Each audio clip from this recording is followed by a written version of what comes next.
Dia selalu juga balik pukul 8 sebab kadang-kadang aku pun balik pukul 6, balik pukul tu nampak dia lagi lah kan. Lepas tu kadang-kadang macam dia pun terkena hantu kat office lah.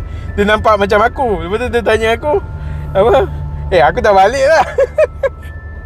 Dia nampak macam ada orang lagi tau, pukul 6, pukul 7 tu kan kat office. Lepas tu dia tanya kan. Orang biasa balik lambat ni memang ada banyak kena hantu lah. Sebab hantu pun nak guna office juga dalam waktu dia kan. Selingan lah cerita.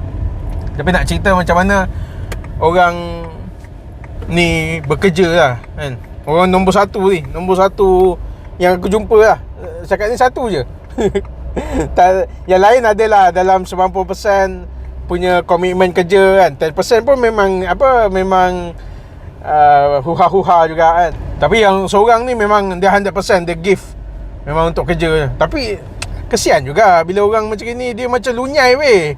Tengok muka pun macam apa ni, penat. Tapi tak apalah, lunyai-lunyai pun gaji dia dah besar sekarang. Tapi itulah, takut bila lunyai-lunyai sangat nanti bolehlah sakit-sakit. Apa yang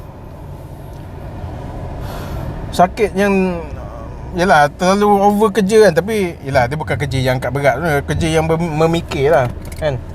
Kesian juga lah. Aku macam, tapi dia orang jenis memang kuat kerja kan. Nak buat macam mana.